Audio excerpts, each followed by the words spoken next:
अस्सलाम वालेकुम। क्या आपने कभी सुना है याजूज और माजूज ये कौन लोग हैं, कहाँ से आए हैं, क्या अब भी ज़िंदा हैं और क्या क़यामत की निशानियाँ हैं? आज हम कुरान और हदीस की रोशनी में इन असरास मखलूक़ात की हकीकत जानेंगे। याजूज और माजूज का तारुफ़। याजूज और माजूज इंसानों की ही नस्ल से हैं, लेकिन ये एक ऐसी कौम है जिसे अल्लाह ने ख़ास मुकाम पर कैद कर रखा है। यह कौम नहायत ताकतवर, पुरतशद्दुद और ज़मीन में फसाद मचाने वाली बताई गई है। कुरान का जिक्र। अल्लाह ताला फरमाता है, यह ज़ुल्करनैन याजूज और माजूज ज़मीन में फसाद फैलाते हैं। यह वाक़या हज़रत ज़ुल्करनैन अलैहिस्सलाम के दौर का है, जब उन लोगों ने ज़ुल्करनैन से कहा, हमारे और याजूज माजूज के दरमियान दीवार बना दें। ज़ुल्करनैन ने लोहे और पिघले हुए तांबे से एक मजबूत दीवार बना दी और कहा, ये एक रहमत है मेरे रब की तरफ से, जब मेरे रब का वादा आएगा तो ये दीवार टूट जाएगी। अहादीस में ज़िक्र। नबी सल्लल्लाहु अलैहि वसल्लम ने फरमाया, याजूज माजूज हर दिन इस दीवार को खोदते हैं। जब सूरज गुरूब होने वाला होता है तो वो कहते हैं कल दोबारा खोदेंगे, लेकिन वो इंशाअल्लाह नहीं कहते। फिर अल्लाह दीवार को पहले जैसा कर देता है।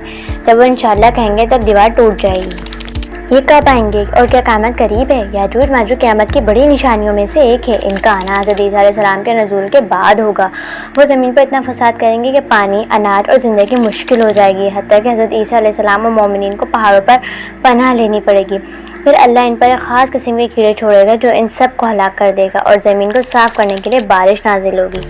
आज की दुनिया से ताल्लुक़। कुछ लोग कहते हैं कि शायद वो जदीद कौमें या कोई तहज़ीब हो, लेकिन हकीकत यही है, हम इनके बारे में सिर्फ इतना जान सकते हैं जितना कुरान और हदीस बताते हैं। हमें फजूल अंदाज़ों में नहीं पढ़ना, बल्कि ईमान लाना है कि अल्लाह का वादा सच और निशानियाँ ज़ाहिर ज़रूर होंगी।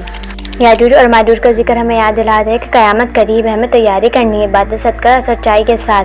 अपनी राय कमेंट में ज़रूर दें। अगर वीडियो पसंद आए तो लाइक, शेयर और सब्सक्राइब ज़रूर करें ताकि ज़्यादा से ज़्यादा लोग इन हक़ाइक़ से वाकिफ़ हो सकें।